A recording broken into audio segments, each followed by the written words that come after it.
Archer Aviation has entered Africa. We have the next launch edition customer, and it's Ethiopian Airlines.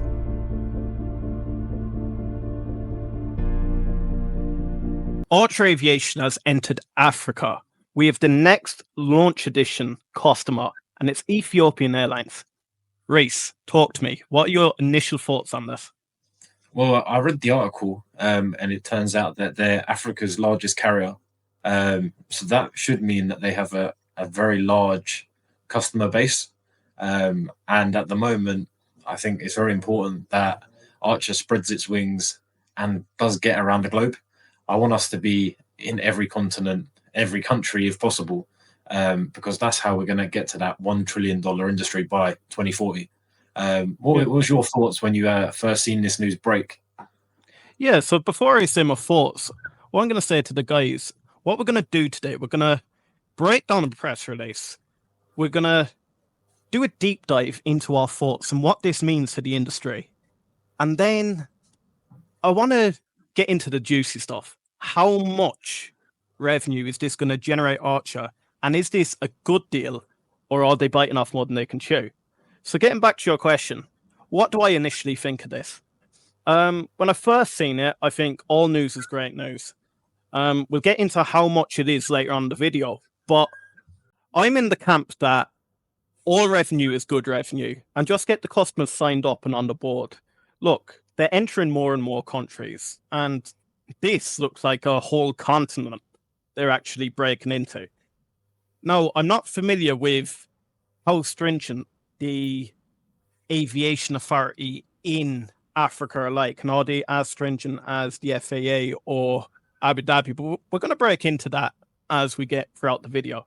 So will I jump into the press release straight away? Yes, let's bring it up. So breaking down their initial coverage, Archer came out today and said, introducing our next launch edition customer, Africa's largest airline and Star Alliance member, Fly Ethiopian. The agreement, valued at up to 30 million, will primarily focus on support and initial deployment of their aircraft to develop an air taxi network on the continent, while exploring other use cases, including ecotourism. As a result, Ethiopian Airlines will work with them to deploy an initial fleet of Midnight launch edition aircraft. Now, Race, 30 million. Was this deal really worth doing? I think so. The bit that stands out to me there is the air taxi network on the continent. So it might not be the one and the biggest and best deal that Archer ever do, but if they can tap into that customer base in Africa with the population size over there, I think this could be another feather to their bow in order to get this market cap up to that golden $1 trillion by the 2040. And that's the way it's going to work. It won't be big enough just to be in America by itself or just to be in the UK by itself. It's going to have to be a global market. And I think this is just a first step in Africa. We'll see how this one goes. I think this is the second of the launch edition programs. The first obviously being Abu Dhabi. I'm very interested to see how this works. And I imagine the thought process behind this is that they're going to be carrying out a lot of testing. And like you were saying earlier, will it be less stringent? Will that give them an opportunity maybe to test earlier and get a bit more flight data, which might be able to go hand in hand with the part certification as we're all driving towards what all of us want. That's how I can see it going. And I'm not really too concerned about the value, because at the moment, any money that we can get in is going to be necessary whilst we're still pushing, whilst we're still doing the research and development to get this over the line. So more money in the pot, as far as I'm concerned, is always a good thing. Yeah, so really, when this news first broke, my initial thoughts, first of all, were we've been hearing all about Abu Dhabi and we've been hearing about the launch in the United States. And then I sort of thought, please don't all of a sudden just start pushing Africa. Just concentrate on what you're doing.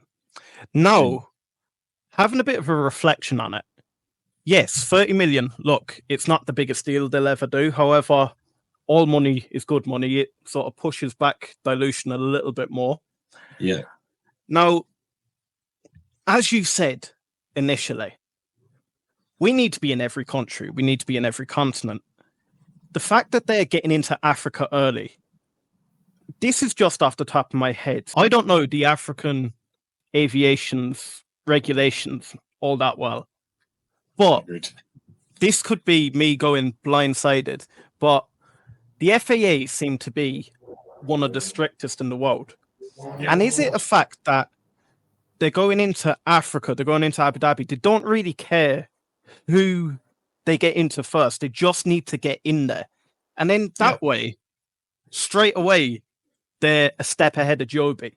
Yes, you might be first in America. However, if they start rolling out, say, a few midnights in Africa, a few midnights in Abu Dhabi, all you have to do is then crank the volume and straight away you're in two continents. Look, we know they're going to come to America, but this is just them strengthening their, I don't know, their base. Like, they're looking at the likes of India. They've gone into the United Arab Emirates. They're now going into Africa. We know they're going to get into Europe. And then we have the US. Look, I think post my initial thoughts, I think this is a bigger deal than what first meets the eye. And I think this deal could be pivotal in the company. I've been calling out more for commercial news rather than the defensive side and hearing about what the design looks like. I wanted deals like this, so I can't complain. But look, do you think by entering Africa, are they putting even more stress on the business? They get 30 million for this deal, but they now have to build the infrastructure. Now, I don't know what this deal includes. Will Ethiopian Airlines build the likes of your vertiports and that? The fact it's the launch edition, I don't know if the agreement is that they sort of buy the craft and then they're able to operate it themselves. But there must be some sort of deal where they can sort of take back the data in terms of how safe it is and things like that. And then obviously it's sort of proof of concept. So I think when they're going to the FAA and FAA are saying, well, that's not going to work, you can say, well, it works in Ethiopia, it works in Abu Dhabi, so why are you being so stringent?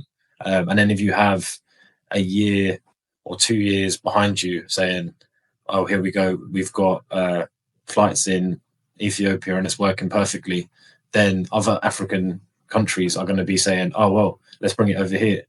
And then at that point, then it can start spreading country by country until hopefully there's one in every single African country, as well as the US and Europe and obviously the Middle East.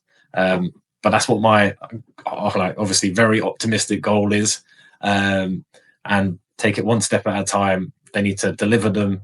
I'm going to hope that they work perfectly and that we end up hearing great things about this launch edition program. But I do think it is a very good way of keeping costs down if they are selling these and letting them build the infrastructure, because they outlay obviously the cost of the aircraft, but they don't actually have to outlay the cost of the vertiports, the running of it, and obviously the pilots, which at this moment in time probably isn't an absolute necessity because we're not actually pushing out and you getting a lot of commercial revenue in. So once they're still pushing towards that part certification, I don't mind these programs, and it just keeps some money coming in and keeps that cash flow just swimming around, which is so pivotal at this moment in time. Yeah, I've a question for you that has literally just popped into my head, and I want the guys to answer me this too. So guys, if you have any thoughts on this, please drop it in the comments. But okay, Archer are going in as the first movers into Africa, yeah? Yeah. We know that's going to happen. We know that, say, Ethiopian Airlines would build the infrastructure. So they build the vertiport. So if Ethiopian Airlines build the vertiport, do Ethiopian Airlines own it?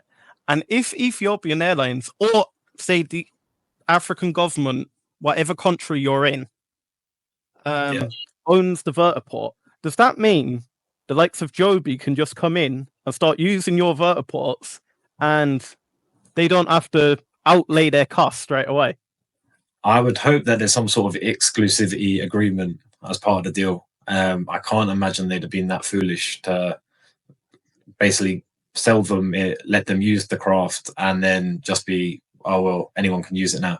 Because basically they would have made a launch pad for Joby to enter Africa and provide a service, and it might be better than Ethiopian Airlines if they haven't got the pilots and the testing facilities to sort of get up and running as efficient as Joby are at the moment. Like, the only thing that scares me is, say, like, vertiports are going to be very similar to airports, train stations. Yeah. Very few airports, train stations are one provider specific. Like, if you think airports, EasyJet, Ryanair, you have EasyJet, you have American Airlines, Ethiopian Airlines, Delta. Yeah. So this is what does worry me a little bit. Are you sort of providing your competition with a base to just walk into Africa?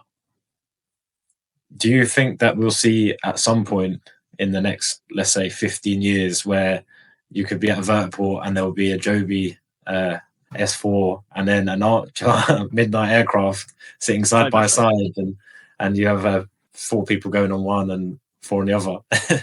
That could be, like, that's what you were just saying there, just sort of spiked that into my mind. It seems sort of unbelievable, but that could possibly be it. Or they might have their own vertiports. I can't see why they think it's possible. I think it's more or less certain it's going to happen. It is going that way. Like, I just don't see them being able to have exclusive vertiports. You know, if cities let them in to certain cities, they want the best service provider in their city. They don't care which aircraft it is. They're just going to get the best for their city, best for the people. So I can just imagine the two of them trying to undercut each other at the same vertiport. But another thought I had is, if the African aviation is less stringent, is this more of a chance to test their AI? The likes of, we have Palantir partnering with them. Can they use the likes of the air traffic control and all that and get the data required for the FAA? Yeah, I think it very well could be, because I imagine as well the amount of land and the stuff that's over there, and they might have lower operating costs, so it could be a good place to be doing these tests, as well as obviously the hot continent that it is. It's going to be extreme conditions at parts of the year, so it's probably best to test out the aircrafts in the extreme weather rather than doing it just on a normal day. Well, that's the thing. Like, I want them to test the aircraft in extreme heat. Then I want it tested in extreme cold. But I'm going to jump back to Palantir. Like, Palantir was such an interesting deal. And guys, if you don't know anything about that deal, make sure to check out this video next, and we'll meet you right there.